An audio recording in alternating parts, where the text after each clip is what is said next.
నమస్తే అండి, ఛానల్లోకి స్వాగతం. ఈరోజు మన వీడియోలో తులారాశి వారికి ఫిబ్రవరి 9 అమావాస్యలోగా ఒక ప్రమాదం పొంచి ఉంది. ఆ ప్రమాదం నుండి తప్పించుకోవడానికి తులారాశి వారు ఎలాంటి పరిహారాలు పాటించాలి, ఈ రాశి వారు ఈ సమయంలో ఏ దేవత ఆరాధన చేయడం ద్వారా శుభ ఫలితాలను పొందుతారు అనే విషయాలను తెలుసుకుందాం. అంతకంటే ముందుగా మీరు ఇప్పటివరకు మన ఛానల్ని సబ్స్క్రైబ్ చేసుకోకపోతే సబ్స్క్రైబ్ చేసుకొని పక్కన ఉన్న బెల్ ఐకాన్ని క్లిక్ చేసి ఆల్ సెలెక్ట్ చేసుకున్నట్లయితే మేము అప్లోడ్ చేసే ప్రతి వీడియోను ముందుగా మీరు నోటిఫికేషన్ త్రూ అయితే చూడవచ్చు. తులారాశి వారికి ఫిబ్రవరి 9లోగా వారి జీవితంలో ఎలా ఉండబోతుందో ఇప్పుడు తెలుసుకుందాం. ఈ రాశి వారికి ఉద్యోగపరంగా ఈ సమయంలో అనుకూల ఫలితాలు ఎక్కువగా ఉంటాయి. అలాగే తులారాశి గల విద్యార్థులకు కూడా ఈ సమయం అనుకూలంగా ఉంటుంది. ఈ తులారాశి వారికి ఈ సమయంలో ఆర్థిక పరంగా కొన్ని ఇబ్బందులు ఉంటాయి. ఈ రాశి వారు ఈ సమయంలో తమ అవసరాలకు కావలసిన డబ్బు అప్పు చేస్తారు. అలాగే తులారాశి గల ఉద్యోగస్తులు ఈ సమయంలో వేరే ప్రదేశానికి ట్రాన్స్ఫర్ అయ్యే అవకాశము ఉంది.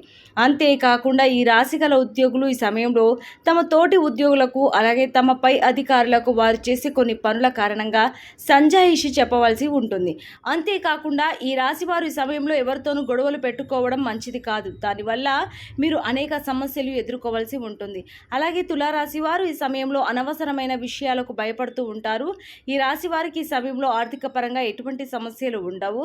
ఈ తులారాశి వారు ఈ సమయంలో వారు చేసే వ్యాపారంలో అధిక లాభాలను పొందుతారు. ఈ రాశి వారికి ఈ సమయంలో ముక్కుకి మరియు గొంతుకు సంబంధించిన సమస్యలు ఎక్కువగా వస్తాయి. అలాగే ఈ రాశి వారికి ఫిబ్రవరి 9 అమావాస్యలోగా ఒక గొండం పొంచి ఉంది. అందువల్ల ఈ రాశి వారు ఈ సమయంలో వాహనాలపై వెళ్ళేటప్పుడు తగిన జాగ్రత్తలు తీసుకోవాలి.